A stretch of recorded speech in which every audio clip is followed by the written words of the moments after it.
Assalamualaikum warahmatullahi wabarakatuh. Ketemu lagi dengan Mr. Arifna dalam pembelajaran daring. Kali ini kita akan belajar muatan bahasa Indonesia kelas 6, tema yang keempat, subtema yang kedua, yaitu globalisasi dan manfaatnya. Kompetensi dasar yang akan kita pelajari pada hari ini yaitu di KD 3.2 menggali isi teks penjelasan atau eksplanasi ilmiah yang didengar dan dibaca, dan KD 4.2 yaitu menyajikan hasil penggalian informasi dari teks penjelasan atau eksplanasi ilmiah secara lisan, tulis dan visual dengan menggunakan kosakata baku dan kalimat efektif. Untuk lebih jelasnya, mari kita simak bersama pemaparan materi berikut.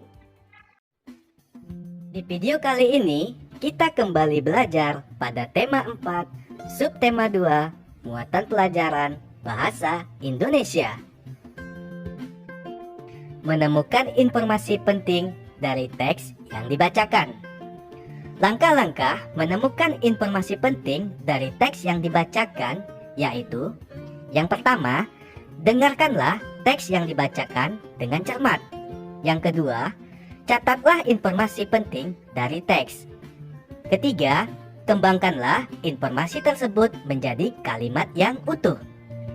Yang keempat, rangkailah kalimat tersebut hingga menjadi paragraf baru. Dan yang kelima, sampaikanlah secara lisan kepada teman-temanmu. Menuliskan informasi penting dari teks yang didengar. Informasi penting yang kamu temukan dari mendengarkan teks juga dapat kamu sampaikan dalam bentuk tertulis. Dengarkanlah teks dengan saksama. Tulis informasi penting yang kamu temukan. Tuliskan dalam bentuk kalimat efektif dan menggunakan kata-kata baku. Berikut ini adalah contoh menemukan dan menuliskan informasi penting dari sebuah paragraf. Arus globalisasi sudah menjangkau hampir di semua aspek, mulai dari ekonomi, budaya, hingga bahasa. Saat ini, bahasa Indonesia sudah banyak dipelajari di negara lain. Pengajaran tersebut dimuat dalam program BIFA atau Bahasa Indonesia untuk Penutur Asing. Hingga saat ini, sudah lebih dari 77 negara di dunia yang mempelajari bahasa Indonesia. Berdasarkan teks tersebut, dapat kita ambil informasi pentingnya, yaitu hingga saat ini sudah lebih dari 77 negara di dunia yang mempelajari bahasa Indonesia. Pengajaran tersebut dimuat dalam program BIPA atau Bahasa Indonesia untuk Penutur Asing. Menemukan informasi penting suatu teks dengan cara menjawab pertanyaan. Setiap teks eksplanasi selalu memuat informasi penting di dalamnya. Kamu dapat menemukan informasi penting tersebut dengan cara membaca sungguh-sungguh. Setelah selesai membaca keseluruhan isi teks, kamu dapat mengajukan pertanyaan-pertanyaan tentang teks. Ayo kemukakan pertanyaanmu setelah membaca teks di bawah. Untuk mencari informasi dari teks berikut, kamu bisa menggunakan kata tanya dalam membuat pertanyaan. Kata tanya yang bisa kamu gunakan contohnya seperti kata tanya apa, siapa, mengapa, di mana, kapan, dan bagaimana. Menuliskan informasi penting suatu teks menggunakan kosakata baku dalam kalimat efektif. Informasi yang sudah kamu temukan dalam teks dapat kamu tuliskan menggunakan kalimat efektif.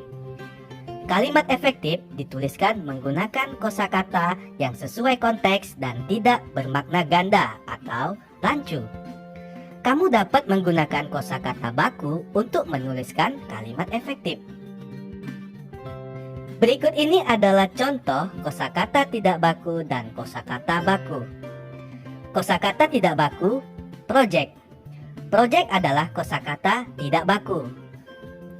Alasan mengapa tidak baku karena kosakata yang bakunya adalah proyek, bukan memakai J yang seharusnya memakai huruf Y.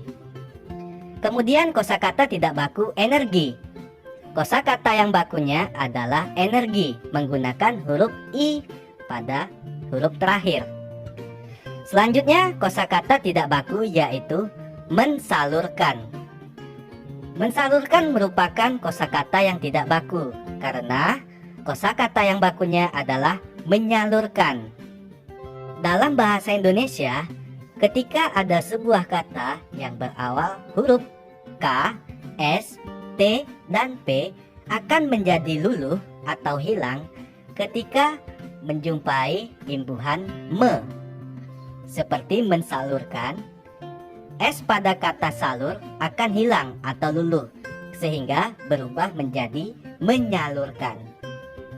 Kosakata tidak baku berikutnya yaitu dinikmati. Ya. Mengapa kosakata ini tidak baku? Karena kata depan di seharusnya digabungkan dengan kata nikmati. Untuk kata depan di yang terpisah dari kata berikutnya harus menunjukkan tempat. Contohnya di rumah, di spasi kemudian rumah. Di sekolah, di spasi atau jarak sekolah. Jadi untuk kosakata baku pada kata dinikmati, huruf di dan kata nikmati itu digabungkan karena kata nikmati bukan menunjukkan tempat. Terima kasih anak-anakku sekalian, semoga video pembelajaran ini bermanfaat. Jangan lupa worksheet yang Mister berikan dikerjakan dengan penuh tanggung jawab. Tetap jaga kesehatan. Sekian dari Mister. Assalamualaikum warahmatullahi wabarakatuh.